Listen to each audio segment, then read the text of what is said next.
The day I changed the locks on my parents' house, my mother stood on the porch and screamed so loud the neighbors came outside to watch. She was still in her bathrobe. Her hair wasn't done. She had a coffee mug in one hand and her phone in the other, and she was calling my name like I was still the 14-year-old girl she'd once dropped off at my aunt's apartment with 2 garbage bags full of clothes and driven away from without looking back. But I wasn't that girl anymore. I was 24 years old. I had a business, a car, a lawyer, and a legal deed with my name on it, and I had just become the new owner of the house I grew up in. I watched her from the driveway. I didn't cry. I didn't shake. I just looked at her the way she once looked at me, like a problem she no longer wanted to deal with, and I said, very quietly, "You have 30 days to vacate the premises. Your attorney will receive the formal notice by end of business today." She dropped the coffee mug, and I got back in my car and drove away without looking back. Before I tell you what happened next, make sure you're sitting down, because this story is going to shock you to your core. My name is Maya, and I want to start by telling you something that took me years to understand. The cruelest things people do to you are almost never done in anger. They're done in convenience. I grew up in a mid-sized city in Ohio, the kind of place where everybody knows your name and nobody minds their business. We lived in a 3-bedroom colonial house on a tree-lined street. From the outside, we looked like a perfectly normal family. My father, Dennis, was a regional sales manager for a packaging company. My mother, Renee, worked part-time at a dental office and spent the rest of her time managing the household. Or at least that was the version she told people. I was the oldest of 2 children. My brother, Caleb, was 3 years younger than me. From the very beginning, I understood that Caleb and I lived in different families. Not different houses. Different families. Same roof, same dinner table, same parents, but completely different experiences of what it meant to be their child. Caleb was golden. Funny, easygoing, great at baseball. He had my father's eyes and my mother's laugh, and every time he walked into a room, something in my parents' faces changed. They softened. They lit up. They became the kind of parents you see on television. They went to every single one of his games. My mother made his favorite meals 3 times a week. My father bought him a new bike when he made the travel team, took him to a Reds game every summer, taught him to drive in the parking lot of a church. I know all of this because I watched it happen from a careful distance. My relationship with my parents was different in a way that's hard to explain without sounding like I'm exaggerating, because when I try to describe it, people sometimes say things like, "Oh, every family has a favorite kid," as if that makes it okay. But it wasn't just favoritism. It was something colder than that. More deliberate. My mother and I never had a warm relationship. Even as a small child, I remember noticing that she didn't hold my hand the way she held Caleb's. She didn't read to me at night. She wasn't mean to me exactly, she was just absent. Even when she was standing right next to me, she was somewhere else. Her attention had a direction, and it pointed toward my brother like a compass needle always finding north. My father was more complicated. There were moments, rare ones, but they existed, where he seemed to genuinely see me. He'd read something in a newspaper and share it with me, knowing I liked books. He came to my school play when I was 9 and told me afterward that I was good. These little moments mattered so much to me that I held onto them like receipts, proof that I wasn't invisible, evidence that I belonged in this family. But those moments got fewer as I got older. And by the time I was 12 or 13, something had shifted in my father too. He was stressed at work. He was drinking more, not stumbling around drunk, but that quiet, consistent kind of drinking that changes a person slowly. And whatever soft spot he'd had for me seemed to close up like a wound healing over. At school, I was the kid who read too much and talked too little.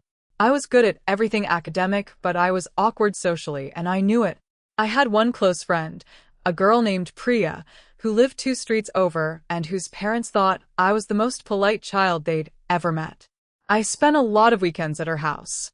I think, looking back, that her family kept me saner than I knew. At home, I kept my head down. I did my chores without being asked. I got excellent grades. I stayed out of the way. I operated on the assumption that if I just didn't cause any problems, things would be okay. That if I was good enough, quiet enough, low maintenance enough, I would eventually earn my place in my own family. I was wrong about that. but I didn't know it yet. The first time I noticed something was truly wrong, not just unequal, but wrong, was when I was 13 years old, in the spring of 7th grade. My class was putting on a science fair. I had been working on my project for 6 weeks. It was about water filtration, and my teacher had told me privately that she thought I had a real shot at the regional competition. I was so proud of that project. I had stayed up late 3 nights in a row building the demonstration model. I had written a 20-page report, way longer than required. I had practiced my presentation in front of the bathroom mirror until I had it memorized. The fair was on a Thursday evening. I had told both my parents the date weeks in advance. I had reminded them the week before. I had reminded them the day before.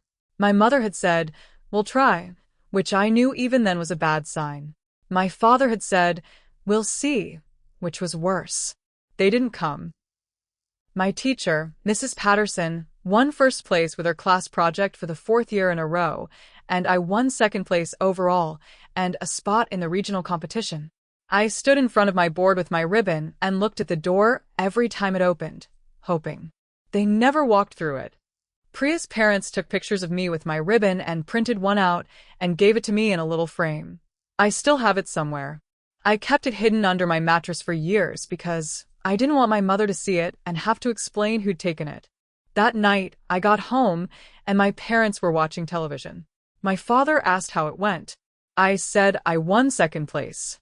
He said, "That's nice," and turned back to the screen. My mother was already asleep on the couch. I went to my room, sat on the edge of my bed, and decided, quietly, firmly, the way you decide something when you're very tired, that I would stop expecting things from them. It almost worked. I need you to understand something before I tell you this part. By the time I was 14, I had made peace, or something close to peace, with being the invisible child. I wasn't happy about it, but I had built a kind of internal life for myself, a world inside books and schoolwork and long conversations with Priya that felt like mine. I had a plan. I was going to get good grades. I was going to get a scholarship. I was going to go to college and build a life that was entirely my own doing. My parents couldn't take that from me. No one could.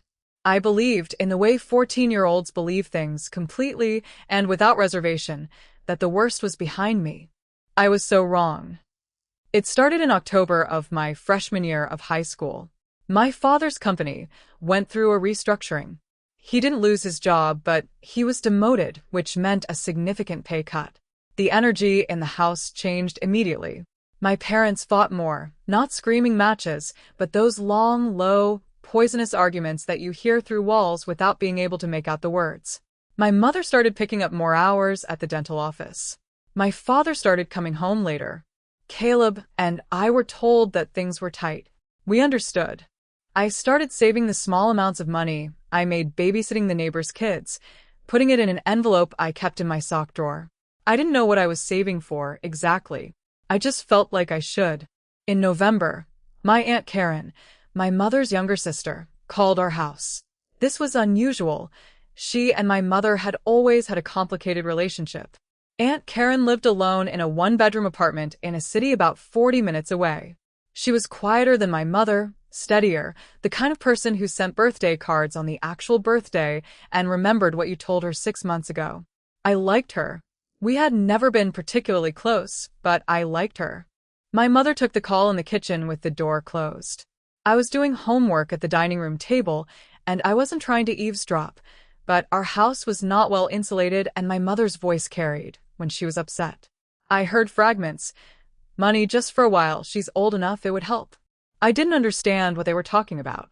I went back to my homework.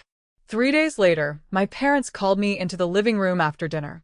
Caleb had been sent upstairs. I sat on the edge of the chair across from the couch, and my parents sat together, and my father looked at the floor, and my mother looked at me with an expression I had never seen on her face before. Not anger, not indifference. Something harder to name. Calculation, maybe. Resolve. She said, "We've made a decision about some changes in the household." I waited. She said, "Things are very strained right now financially, and we need to make some adjustments. Your Aunt Karen has offered to take you in for a while. We think it would be best if you went to stay with her." I didn't understand.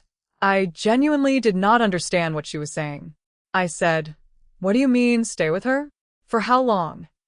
My father cleared his throat, but didn't speak. My mother said, "For the foreseeable future. Karen has space, and she's happy to have you. You'll go to school from her apartment. It's a good school district." She said it the way you describe a hotel. Amenities. Proximity. Like I was a piece of luggage being rerouted.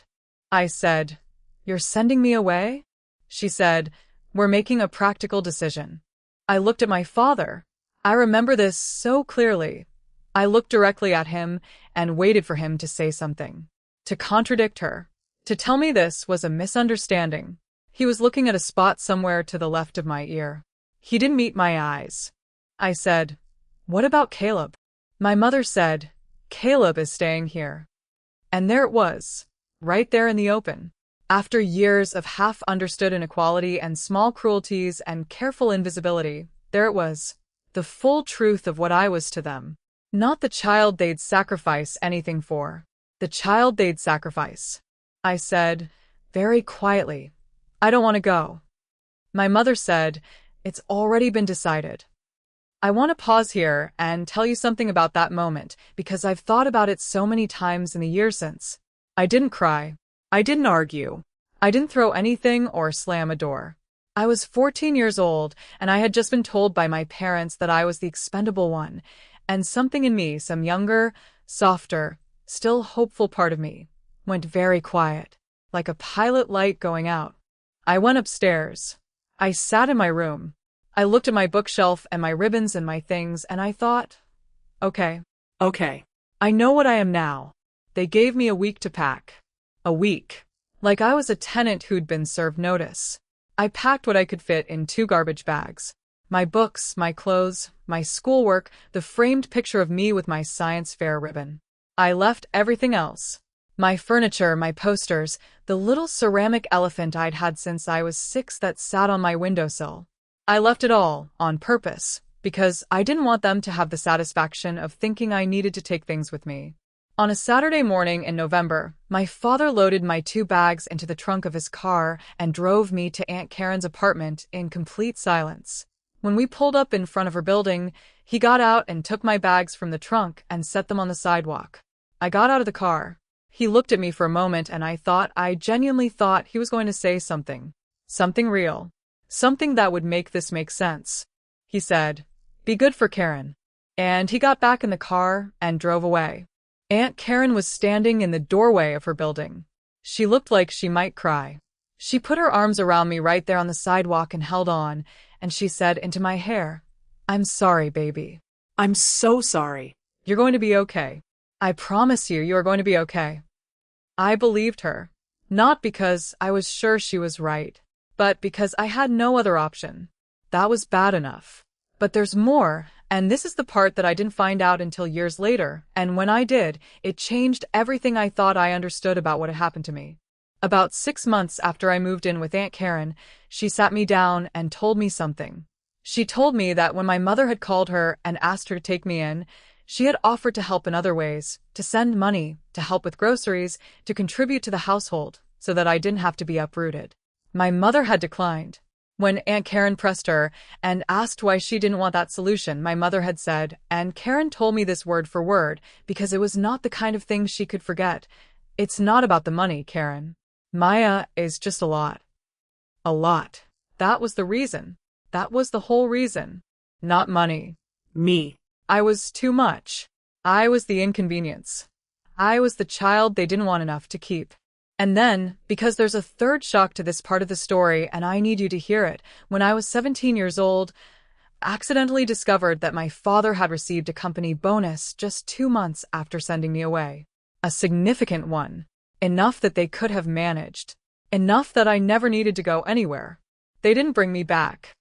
They kept the money, renewed the kitchen, bought Caleb a car for his 16th birthday. And I stayed at Aunt Karen's for 4 years. For a long time I managed.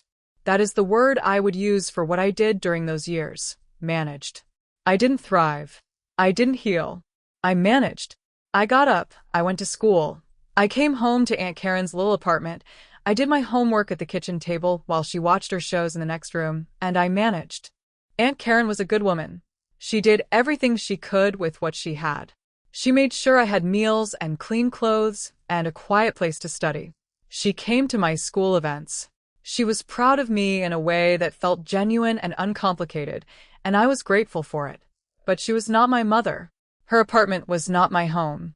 And no amount of gratitude could change the fact that I was living with a relative who hadn't chosen me so much as been handed me. My parents called occasionally. My mother, maybe once a month, with conversations that lasted for minutes and covered nothing real. She'd ask how school was. I'd say fine. She'd tell me something about the house or the neighborhood, as if we were acquaintances who ran into each other sometimes. My father called less. When he did, he sounded vaguely uncomfortable, like a man making a call he knew he should make but didn't particularly want to. Caleb called me more than either of them. He was 12, 13, and he didn't really understand what had happened, or maybe he did understand and just didn't know what to do with it. He'd call to tell me about baseball or ask me questions about homework. I was kind to him. It wasn't his fault. He didn't ask to be the chosen one any more than I asked to be the expendable one. I spent holidays with Aunt Karen mostly. Thanksgiving at her apartment, Christmas morning at our small table with our small tree. Once or twice I went back to the house for Christmas dinner, and those visits were so painful and so strange. Sitting at the table that used to be mine, in the house that used to be mine, watching my parents act like everything was completely normal, that I eventually stopped going. The breaking point didn't happen all at once. It wasn't one moment. It was an accumulation. It was the night of my senior prom, when I came home to Aunt Karen's in my thrift store dress that she'd altered by hand, and I called my mother to tell her I'd had a good time, and she said, "Oh, was that tonight?" It was the day I got my scholarship letter to Ohio State, a full academic scholarship, the thing I had worked toward for 4 years, and I called the house to tell them, and my father said, "Well, that's a relief for us, isn't it?" And I understood in that sentence that what he meant was that they didn't have to worry about paying for college. Not that I had done something extraordinary. That they had been spared an inconvenience. It was the night before I left for college. Aunt Karen had made my favorite dinner, chicken and rice the way her mother used to make it, and we'd sat together at her kitchen table, and she had held both my hands across the table and looked at me with so much love that I had actually cried, because I hadn't expected it, and because it hit me all at once how much she had given me and how little I had done to deserve it, and how unfair it was that this woman, who was not my mother, was the one sending me off into the world. I sat at that table with Aunt Karen's hands holding mine, and something broke open inside me. Not in a dramatic way, not in a way that anyone looking at me could see, but in a quiet, irreversible way. Like the moment a crack in a foundation becomes something structural. I said, out loud, to no one in particular, Karen was getting up to get us dessert. "I'm not going to let this be the ending." She came back with the cake. She didn't hear me say it. But I heard myself, and something in me locked into place. I was 18 years old, sitting in my aunt's small kitchen, and I made myself a promise that I've kept every single day since. I will build something they cannot touch. And one day, they will understand exactly what they threw away. Now here's where the story gets really interesting. Because I didn't cry. I didn't beg. I just smiled and started making calls. I want to be very clear about something. I didn't go to college thinking about revenge. I went to college thinking about survival, and then about building something, and then, only much later, after I had built it, did the other thing become possible. You can't plan for the ending I'm about to tell you, unless you've done the work first. The revenge, if you want to call it that, was almost a side effect of everything I had built for myself. It just happened to land in exactly the right place. Let me walk you through it. Ohio State was the first place I had ever felt fully myself. I was studying business and finance, and I was good at it, not just academically, but instinctively. I understood how money moved. I understood leverage and timing and the relationship between information and advantage. My professors noticed. By my junior year, I had 2 of them telling me I should look at real estate investment as a career path.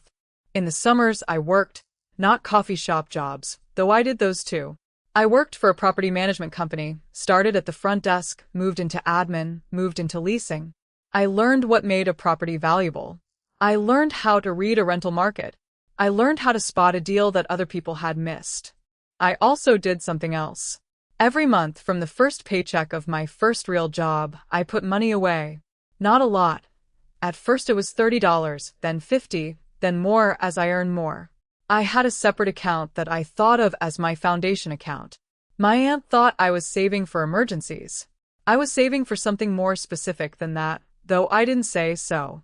I graduated from Ohio State with honors, got a job at a mid-sized real estate development firm, and spent 3 years learning everything I could from people who had been doing this for decades. I was the youngest person in most of the rooms I sat in. I was the only woman in several of them. I took notes on everything. During this time, I had minimal contact with my parents. They came to my graduation. Aunt Karen had called my mother and, I later learned, said something firm enough that they felt they had to show up. My mother hugged me stiffly in her nice dress and said I looked wonderful. My father shook my hand. Caleb, who was 15 by then and taller than both of them, gave me a real hug and said he was proud of me, and I believed him. I had coffee with my parents once after the ceremony. It was deeply, almost impressively uncomfortable. My mother talked about the house. They'd redone the back porch. There was a new neighborhood restaurant she liked. The neighbor's dog kept getting into their yard. She talked about everything except the thing that existed between us. My father ate his food and looked at the window. I went back to my life. I kept saving. The specific idea came to me 2 years out of college, on a random Tuesday afternoon. I was at work, going through a property file, when I came across a listing that I almost scrolled past, a colonial house in a mid-sized Ohio city, 3 bedrooms, tree-lined street, listed by an estate attorney managing a distress sale. The owners were behind on the mortgage and needed to sell quickly to avoid foreclosure. The listing price was well below market value. I looked at the address. I looked at it again. It was my parents' street, 2 doors down from the house I grew up in.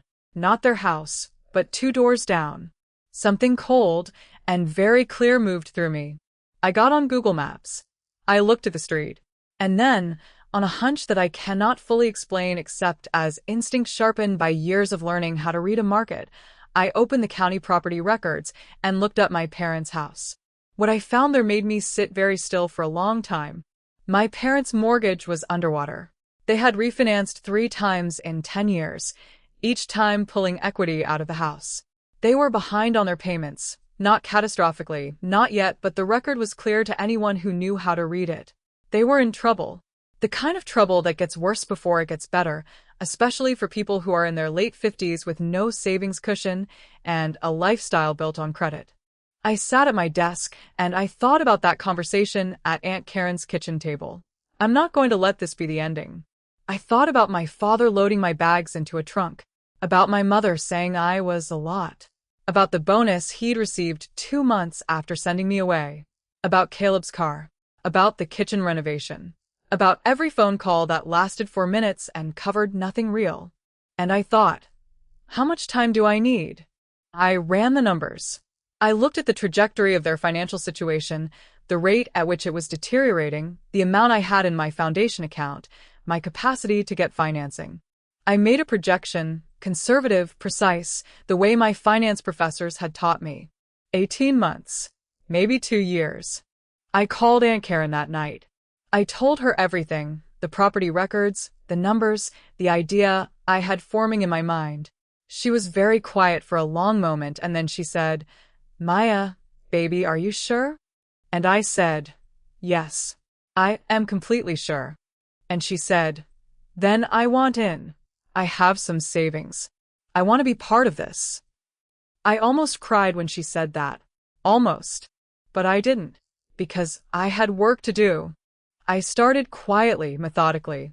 I began with the house 2 doors down, made an offer, got it for a very fair price, put a tenant in it immediately, began generating rental income that I added to my foundation account. I worked my network and found 2 more distressed properties on the eastern side of the city, smaller houses in decent condition, both undervalued, both producing income within 4 months. I watched my parents' situation carefully, not obsessively.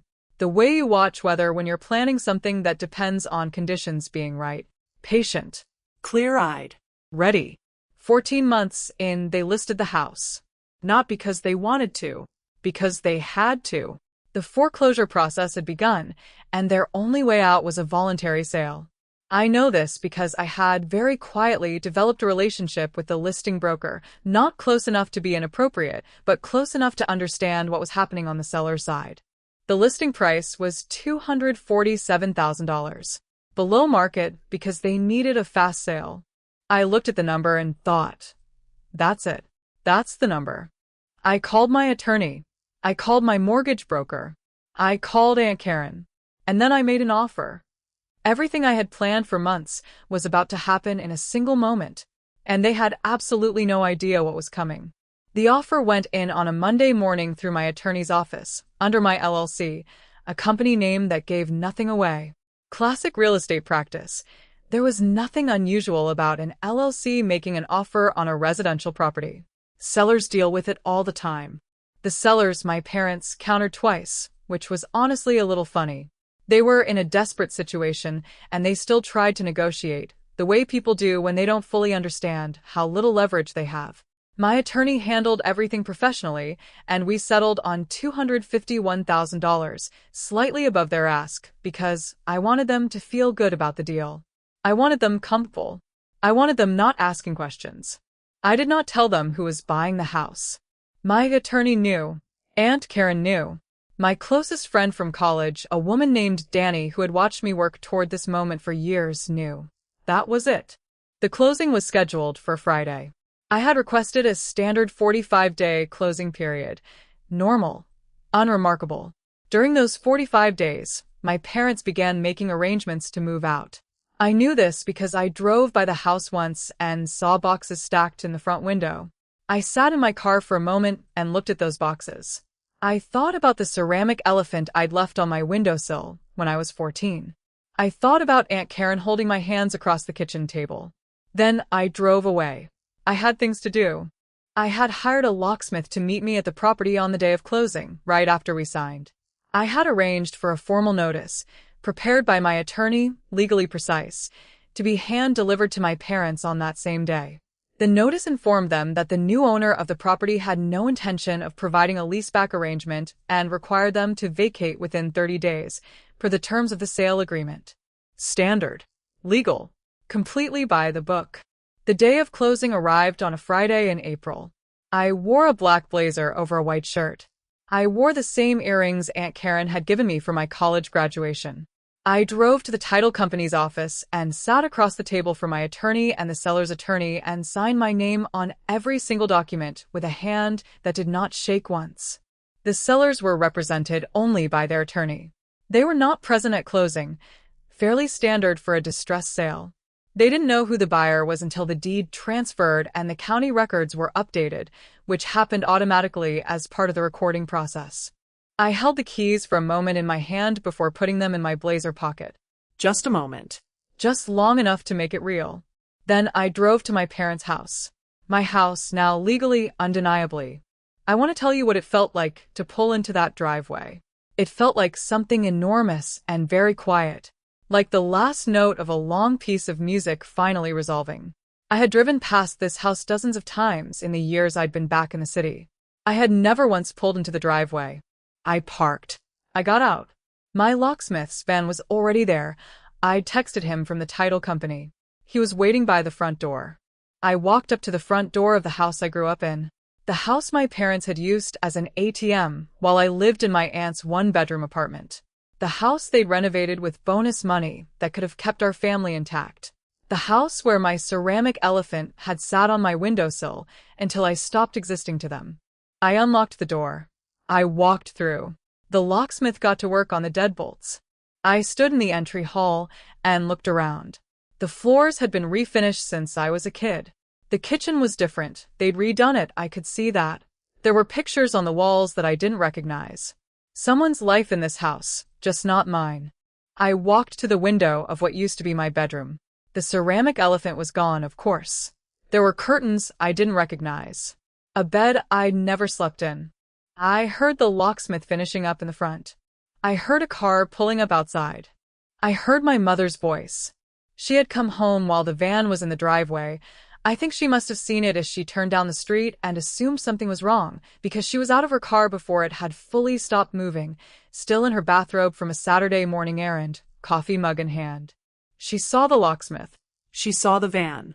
She came up the porch steps, and the front door was open, and she walked in and found me standing in the entry hall of what she believed was still her house. She stopped. She looked at me. She looked at the locksmith. She looked back at me. She said, Maya? What are you doing here? What's going on? I said, hello, Mom. She said, why is there a locksmith here? Is something wrong with the... And then she stopped, and I watched something change in her face. Not understanding, not yet, but the beginning of it. A wrongness she could feel but couldn't name. Maya. What is happening right now? I reached into my blazer pocket and handed her a copy of the deed. The one with my name on it. She looked at it. She turned it over. She looked at it again. She said, this doesn't. And then, very quietly, like something punctured, this is your name. I said, yes. She said, you bought our house. I said, I bought my house. You sold it. And as of today, I'm the legal owner. She went very still for a moment. The locksmith finished and slipped past us both and out the front door. I heard his van door close and his engine start. My mother's face did something complicated. I watched it move through confusion and disbelief, and then something else, something hot and righteous, the kind of anger that belongs to a person who doesn't understand that they're in the wrong. She said, you did this on purpose. You deliberately. I said, yes. She said, Maya. I said, I have 30 days in the formal notice. Your attorney has already received it. I'd suggest you use the time well. Her voice broke on the next thing she said. It came out shaking and high, not the controlled voice I'd always known from her, but something raw. You can't do this to us. We're your parents. We're your family. And I want to be very careful here because this part matters, and I've spent a lot of time thinking about exactly what I said and exactly why I said it. I didn't scream. I didn't cry. I didn't give her the version of this moment she expected. The wounded, angry daughter, the dramatic confrontation, the tears. I looked at her for a long moment, and then I said, very quietly, very evenly, with every single thing I'd lived through present in my voice, you stopped acting like my parents when I was 14 years old. And I made a decision a long time ago to treat people the way they treat me. She stared at me. I said, you have 30 days. I'd start making calls. I walked to the door. She grabbed my arm, not hard, not violently, but desperately, the way a person grabs something they're afraid of losing, and she said, Maya, please, please. We don't have anywhere to go. We don't have the money to. I removed her hand from my arm. Gently. Completely.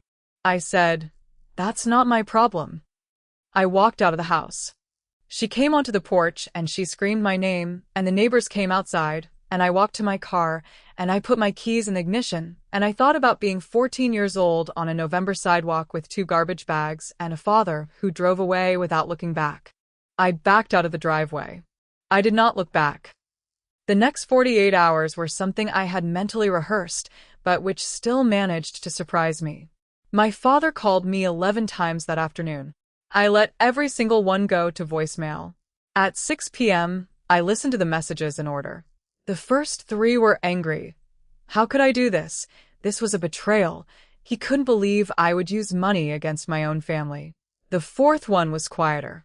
The 5th one was when he started to understand that being angry wasn't going to change what had already happened.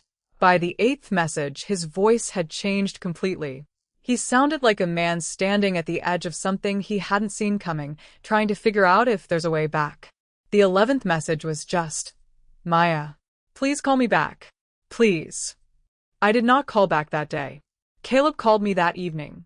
Caleb, who is 21 now, in his 2nd year of college, who had built a relationship with me over the years that was entirely separate from what our parents had done.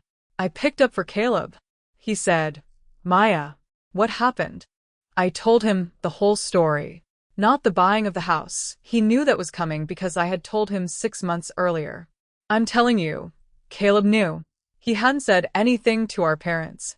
He had listened to me lay out the whole thing, and he had sat with it for a long time, and then he had said, Maya, I support you. But I need you to know that when this happens, I'm not going to be able to just watch them struggle.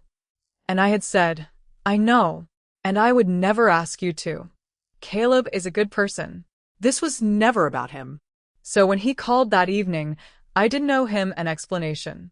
But I gave him one anyway, because he deserved it. He was quiet for a long time after I finished. Then he said, Are you okay? I said, I think so. Yeah. He said, Is there any version of this where they can stay? I thought about it honestly, and I said, Not right now. No. He said, Okay. He sighed. They're going to need help finding somewhere to go. I'm going to help them with that. I said, I know you are. That's the right thing to do. He said, He paused. Do you want anything from them? Like, is there a version of this where? I said, I don't know yet, Caleb. I honestly don't know. He said he loved me. I said it back. We hung up. If you've ever been betrayed by someone you loved, you'll understand exactly how I felt in this moment. My parents moved out on day 26 of the 30-day notice period. Caleb helped them move. He rented a truck on a Sunday and spent the whole day going back and forth to the small apartment they'd found, a 2-bedroom in a complex 20 minutes from the old neighborhood. I knew all this because Caleb texted me updates, not to make me feel guilty, but because that's who he is. He wanted me to know things were being handled. He is, and has always been, the most decent person in our family, and I have never once blamed him for the position he was put in. My mother called me the day after they finished moving. She didn't scream this time. She didn't argue. She was very subdued, the way people get when reality has fully landed and there's nothing left to push against. She said, I want to talk to you. I said I was willing to listen. She said she was sorry. She said it simply, without a lot of elaboration, and I noticed that she didn't try to explain or justify, she just said it. She said she'd been thinking about what I had said on the porch, about treating people the way they treat you, and she'd been up every night since thinking about what she'd done when I was 14. She said she didn't have a good reason for it. She said she wished she had handled it differently. I listened. I didn't fill the silence. I let her talk. When she was finished, I said, I believe you. And I want you to know that I don't hold anger toward you as my permanent condition. But what you did affected who I am, and I needed you to understand that there are real consequences for how you treated me. She started crying. Real crying, not performative. I had rarely heard her cry. I said, I'm not closing the door, but I need time, and I need it to be my choice. She said, Okay. My father never called me again after those 11 messages. It was Caleb who eventually told me, months later, that he'd had a hard time with the whole situation in a different way for my mother, that it had forced him to look at things he'd been avoiding for a long time, that he was seeing a counselor. I received this information and I held it, and I didn't know what to do with it, and honestly, I still don't completely. Some things take a very long time to untangle. What happened to the house? I renovated it. Not immediately, but over the course of about 8 months, using the rental income from my other properties plus a portion of the equity. I redid the primary bedroom, updated the bathrooms, put in new hardwood floors in the main living areas. I had the back porch repaired and expanded. I put in a proper home office where the small spare room used to be. I moved in. Not because I was trying to reclaim anything, not literally, but I had a practical reason to move back to that area of the city for work, and the house was the right size for what I needed, and honestly, some part of me wanted to live there. Wanted to make mornings in that kitchen, and evenings on that porch, and years in those rooms. Wanted to fill it with my actual life, the one I'd built, and make it into something mine in a way it had never been when I was growing up. I set up the home office in what used to be Caleb's old room. I put my own things in what used to be my bedroom, including a ceramic elephant that Aunt Karen had found at an estate sale and given to me as a housewarming gift, knowing exactly why it mattered. She came to see the house 3 months after I moved in. I made dinner. We sat at the table in the dining room, The same table, refinished now, with new chairs I'd chosen myself, and she looked around at everything I had made of this place and she said, "Well, look at that." I said, "I know." She said, "Your mama is going to have to sit with a lot of things." I said, "Yeah, she is." She reached across the table and held my hand, the same way she had at her kitchen table all those years ago, and said, "You did it, baby. You really did it." She was right. I had. It's been almost 2 years since the day I changed the locks. Here is what I know now that I didn't know then, or maybe I knew it but couldn't feel it yet. Revenge sounds like a violent word. It sounds hot and messy and full of the kind of emotion that leaves damage behind. What I did was not like that. What I did was patient and quiet and deeply, fundamentally about building something rather than destroying something. The house, the properties, the business. None of that was built in order to take something from my parents. It was built because I needed to survive, and then because I wanted to thrive, and then because I had finally earned the right to make a choice they'd taken from me when I was 14. The choice about where I belonged. I think about that 14-year-old girl sometimes. The one who packed 2 garbage bags and rode in silence to her aunt's apartment and made a decision to stop expecting things from people who didn't see her. She was smart and she was hurt and she was so much tougher than she knew. She deserved better. She absolutely deserved better. But I am not in the business of grief anymore. I spent too many years in that business and it pays terribly, and the hours are awful. I am in the business of building, and it turns out I am very good at it. My parents and I have a relationship now. I want to be honest about that. It is not a warm one. It is not a close one. It is careful and occasional, and there are large territories of unsaid things that I suspect will always be unsaid. My mother calls me once a week. We talk about small things. She asks about my work, and I tell her what I'm comfortable sharing. My father sent me a card last year on my birthday, handwritten, 3 sentences, which is the most personal communication he has sent me in my entire adult life. I put it in a drawer, and I've looked at it several times since. I don't know what I'm going to do with it eventually. That's okay. I have time. Caleb and I are close. Genuinely close, in a way that siblings can be when they both survive the same thing from different positions. He's graduated now, working at a firm in Columbus, doing well. We have dinner a couple of times a month. He doesn't talk about our parents much when we're together. We talk about the things that matter to us both. Our futures, our work, what we want to build. That's enough. That's more than enough. Aunt Karen is my best relationship. It always will be. She is the person who caught me when I fell and told me I would be okay when I had no evidence of that whatsoever. She was right. I hope she knows, I tell her, but words are inadequate for some things, that she saved my life. She saved who I became. She gave me the conditions to grow in, and I grew. Here is what I want to leave you with. What my parents did to me was wrong. I say that simply and without drama. It was wrong. A child deserves to be kept, regardless of cost, regardless of inconvenience. No difficulty, no financial strain, no personal preference justifies setting a 14-year-old child aside like a thing you no longer need. That is not something I will ever believe differently. And I did not let it be the whole of my story. That is the thing I want you to hear. Whatever has happened to you, whatever was done to you by people who should have known better, people who should have protected you and didn't, people who looked at you and chose someone else, you are not required to let that be the whole of your story. You are allowed to be angry. You are allowed to grieve. And then, when you are ready in your own time, you are allowed to get to work. The most powerful thing I ever did was not buying that house. The most powerful thing I ever did was deciding, at 18 years old, at a kitchen table, with my aunt's hands holding mine, that I was not going to spend the rest of my life being the person something happened to. I was going to be the person who did something. And that made all the difference. And if this story resonated with you, share it with someone who needs to hear it today. Because sometimes justice really does win.